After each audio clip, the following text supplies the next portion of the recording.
주한미군 방위비 분담금 협정이 국회 본회의를 통과했습니다.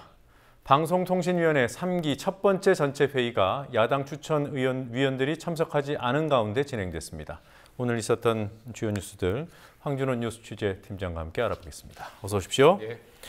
자, 새로 구성된 방통위 첫 번째 회의부터 반쪽이 됐어요. 예, 최성준 위원장을 포함해서 상임위원이 5명인데 여권 추천 3명의 상임위원만 참석한 회의가 열렸습니다. 야당이 추천한 고삼석 상임위원 같은 경우는 자격 시비 끝에 임명장도 지금 주지 못하고 있는 상황이고요. 또 야당 추천으로 임명장을 받은 김재홍 상임위원은 방통위 부위원장은 야당 추천위원이 한다라는 국회 속기록을 존중해야 된다는 그런 주장을 하면서 불참했습니다. 이런 가운데 여당 추천 허원재 상임위원이 부위원장으로 뽑혔습니다. 임기 3년 중에 전반기는 여당 추천위원이 부위원장을 하는 관례에 따라서 그렇게 했다고 방통위가 설명했습니다. 네, 부위원장을 누가 하느냐 이것도 문제겠지만 이런 파행 상황에서 중요한 결정이 내려질 수도 있는 거 아니에요? 예, 이미 오늘 몇 가지 중요한 사안에서 진도가 나갔습니다. 방송통신발전기금 분담금 징수 문제를 부처 간의 협의해서 6월에 의결하겠다라는 계획을 세운 게 대표적인 사례입니다. 그동안 종편 4사 그리고 보도채널 뉴스와이는 신생매체라는 이유로 발전기금을 안 내도 되는 그런 특혜를 줬습니다. 현재 상황에서는 그런 특혜가 앞으로도 계속 유지되는 쪽으로 결정될 가능성이 있습니다.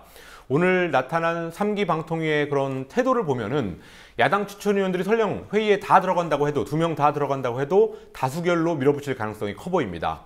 언론개혁 시민연대나 언론노조 같은 단체들은 강력히 반발했습니다. 네.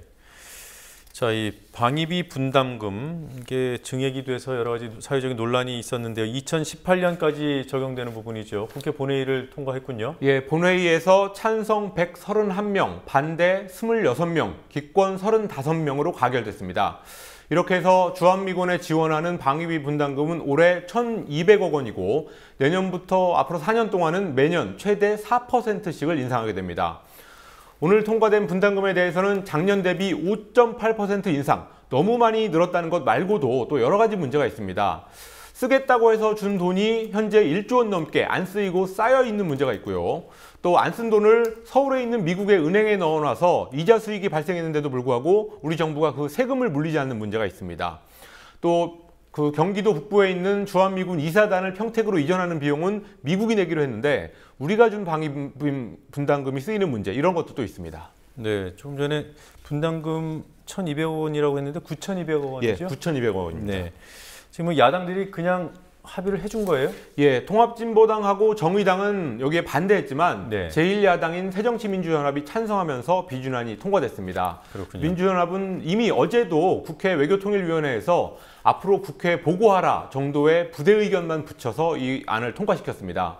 정의당은 오늘 논평에서 부실한 협상을 급하게 통과시킨 것은 오바마 대통령 방한 선물이고 또 정부와 여당 그리고 이른바 튼튼한 안보를 내세우고 있는 새정치민주연합 간의 야합의 산물이라고 비판했습니다. 네, 오바마 대통령을 위한 방한 선물이다. 예.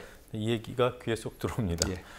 자, 5월 1일 노동절에 직장인들, 노동자들이 쉬어야 하는 게 정상인데요. 실상 그렇지 못해요?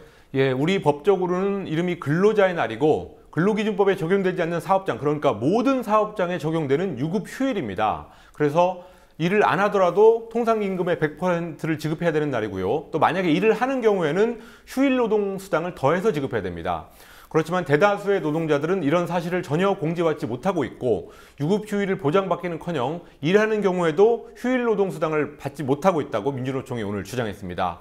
그래서 취업포털 사람인이 작년에 조사한 걸 보면 46%가 노동절에 일한다고 답했고 또 출근한 경우에 74%가 휴일노동수당을 받거나 아니면 보상휴가를 받지 못하고 있다고 답했다. 이런 결과도 오늘 민주노총이 다시 한번 소개했습니다. 네, 출근을 노동절에 해도 74%, 그러니까 4분의 3이군요. 예. 74%가 휴일 수당을 못 받는다. 예. 보상휴가도 없다. 예. 이렇군요. 비정규직일 경우에는 더 심하지 않겠어요? 예, 비정규직 노동자들은 뭐 당연히 그렇고요. 또 화물, 건설, 택배, 보험 같은 그런 노동자성을 제대로 인정받지 못하고 있는 소위 특수고용 노동자들도 사정은 마찬가지였습니다. 예.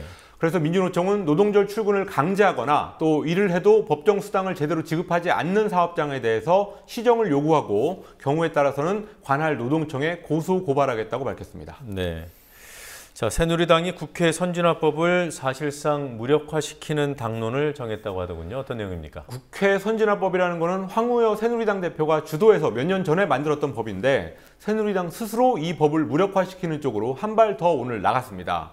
최경환 원내대표가 이미 지난 4월 초 국회 연설에서 개정하겠다라는 입장을 못 박았었고 오늘 의원총회에서는 이의가 없으면 당론 입법으로 하겠다고 밝혔습니다. 여기에 대해서 의원들이 박수로, 그러니까 만장일치로 통과시켰습니다. 그렇지만 새정치민주연합이 선진화법 무력화 시도에 대해서 반대하고 있기 때문에 법 개정이 이루어질 가능성은 굉장히 희박합니다. 왜냐하면 이 법을 바꾸려면 선진화법에서 금지하고 있는 날치기 통과를 해야 되기 때문입니다. 네, 오늘 진도 여객선 침몰 사고가 오전에 있었고요. 예. 그럼에도 불구하고 새누리당이 의원총회를 오후에 열었는데 무슨 일이었는가 했더니 선진화법 무력화하는데 만장일치 박수 치느라 모여 있었던 그렇습니다. 거예요. 예. 자, 그밖에 오늘 중요한 뉴스들 또 뭐가 있었습니까? 중국의 올해 1분기 경제 성장률이 7.4%를 기록해서 둔화세가 지속되고 있습니다. 네. 시장 전망치보다는 근소하게 웃돌았지만 전분기 성장률 그리고 중국 정부의 목표치에는 미달하는 수치였습니다. 국회 철도 소위가 철도 요금을 소비자 물가에 연동해서 조정한다라는 내용을 담은 보고서를 채택하고 오늘 활동을 종료했습니다. 민영화 문제에 대해서는 해법을 못 냈고 요금 인상 여지만 남겼다는 비판이 나오고 있습니다. 불필요한 컴퓨터 단층 촬영 CT하고 종합검진으로 인해서 시민들이 의료 방사선에 무분별하게 피폭돼서 이거를 규제하기 위한 대책이 있어야 된다고 시민방사능감시센터가 주장했습니다. 네, 자, 오늘 여기서 마무리하도록 하겠습니다. 수고하셨습니다. 예.